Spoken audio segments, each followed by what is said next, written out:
Yo guys, have a look at this, right? Have a look at this. So this is October last year, okay?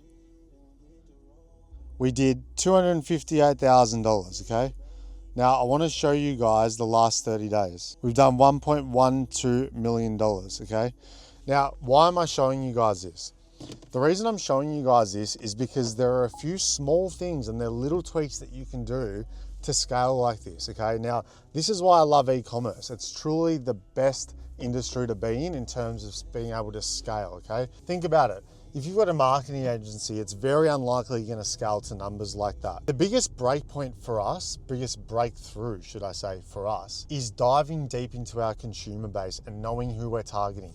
I can't tell you how many people that I meet, and the first thing that they say to me when I ask them, who are you targeting, is that they let Facebook decipher who their main audience is. Now, what I mean by that is they'll launch a brand, they'll start running ads as an example, and then what happens is they go, oh, well, Facebook delivered my ad to 55-year-old mums, so therefore that's my demographic. Guys, this is the complete backwards way that you should be doing it. What you need to be doing is coming up with your brand identity and your target demographic before you launch the brand.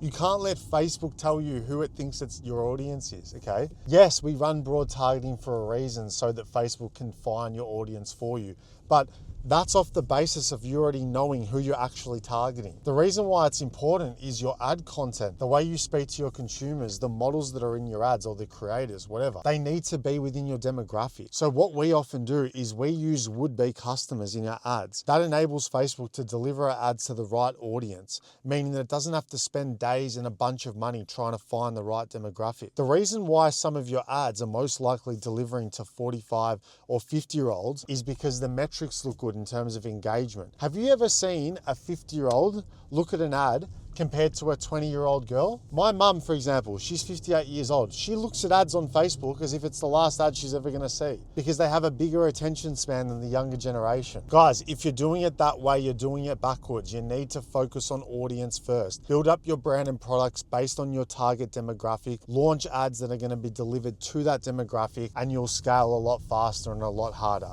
Bet your bottom dollar on it. I meet with a lot of clients weekly on a consulting basis. One thing that just stood out to me then, and this happens a lot with clients that I meet, is that people are running the same ad in like 10 different campaigns, all going to the same country. Guys, if you are trying to squeeze scale out of a single ad and you're duplicating it into different campaigns, you're actually doing yourself a disservice because the problem is that ad is still going to deliver to the same audience, right? Instead, what you need to do is consolidate your account, make it cleaner, make it easier for you to manage. Having 20 different campaigns with the same conversion event going to the same country with the same ads, all it's going to do is ruin your efficiency. Metrics might look good from a Facebook standpoint, but I guarantee you if you consolidate your account, drop down some of the wasted spend that's going on in those side accounts, you'll notice that your revenue is going to stay the same, but your ROAS is going to go up, your store-wide ROAS. And that's because Facebook is inefficiently spending on those secondary and third and fourth campaigns. Stop trying to scale horizontally